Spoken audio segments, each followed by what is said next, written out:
एक छोटे से गांव के किनारे पर एक पुरानी जर्जर हवेली थी, जिसे लोग काली हवेली कहते थे। गांव के लोग दावा करते थे कि वहां भूत रहते हैं।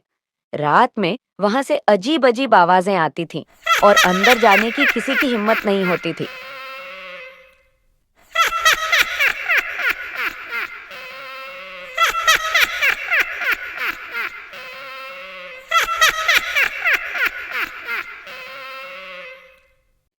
3 दोस्त, रोहन, सिया और कबीर, जिन्हें रोमांच का शौक था, ने तय किया कि वे काली हवेली में जाकर पता लगाएंगे कि वहां क्या रहस्य छुपा है।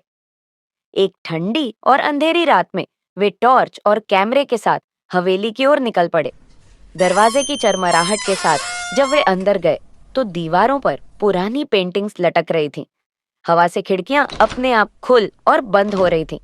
अचानक उन्हें एक दरवाजे के पीछे किसी के चलने की आवाज सुनाई दी।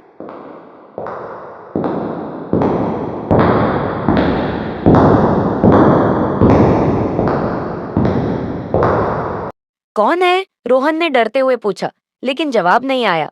वे दरवाजे के पीछे गए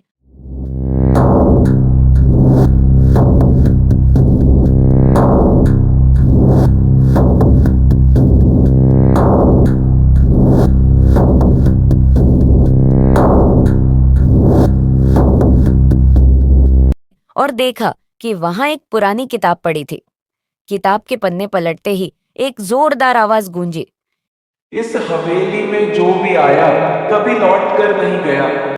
सिया डरकर रोने लगी।